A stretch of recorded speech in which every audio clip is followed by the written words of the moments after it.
ever get that look? You know when you tell someone you're into trading and they kind of like picture you at a roulette wheel? It's funny, isn't it? It's like they think it's all luck, no skill. And today, we're diving deep into that perception. Yeah, let's unpack that. We're pulling some insights straight from Tinger, and there was this one part that really resonated about how sometimes even closest friends and family, they might need a little more convincing. They might need to see, the proof before they really get that it's not gambling. It's almost human nature, isn't it? We want to simplify things, put them in neat little boxes. Gambling, well, that's an easy box to understand. Trading, not so much, especially if you haven't lived it, experienced the process firsthand. It's like they see the charts, the graphs, and think, oh, it's just numbers. But we know there's a whole world behind those numbers, right? Uh-huh. So, like, where do you even begin to explain that difference? What makes trading different? Imagine this. You have a dartboard. Right. You could just chuck darts blind, hope for the best. Yeah. Or you could study the dartboard. Figure out what it's made of, how heavy each dart is, the angle you need, heck, even the wind speed in the room. That's kind of what analysis is in trading. It's about getting those edges. Okay, I like that. So you're not just playing the odds, you're trying to, like, understand the game itself. Exactly. You've got technical analysis, looking for patterns in how prices have moved in the past, kind of like using history to maybe predict the future, at least a little bit. Interesting. Then there's fundamental analysis, digging into the nitty-gritty of a company. What are their earnings? How much debt are they carrying? What's the overall economy doing? So you're not putting all your eggs in one basket, you're doing your homework. That's a great way to put it.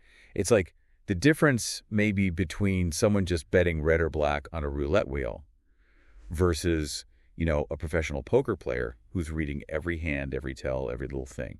Both involve risk, sure, but the approach, totally different. Night and day. Exactly. And here's another big one, risk management. Even if you're the best dart thrower, the best poker player, whatever analogy works, sometimes things just don't go your way. That's life. Right, it is. And good traders, they get that. They use things like stop-loss orders, so if a stock starts tanking, it automatically sells, limits the damage. They diversify their portfolios, don't put all their money in one stock, one sector, one anything. They're managing the risk. It all comes back to being informed, doesn't it? But, okay, we know this, right? How do we get other people to see it that way? Especially, if it's your friends, your family, they're coming from a good place. But how do you even start that conversation without it turning into an argument? It's tough. Yeah. Because you don't want to just be like, you don't get it, trust me. That never works. I think it's more about inviting them into your world a little bit. Show them what you do. Yeah, open the curtain. Exactly. If you're making a trade, explain why. What did your research tell you? What were the risk factors you considered? And I think being upfront about the risks is huge, just like you'd explain the potential downsides of, say, investing in real estate or anything else. Transparency is so key. It's not about, hey, look at me, I made a good trade. It's about, this is the process. This is the work that goes into it. I love that. And, at the end of the day, a lot of the time, that concern, it's coming from a place of love.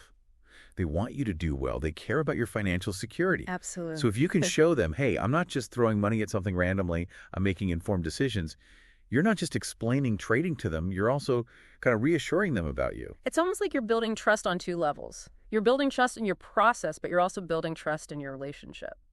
That's a really good point. Yeah. So for everyone listening, if you've ever hit that wall, that perception gap, think about it.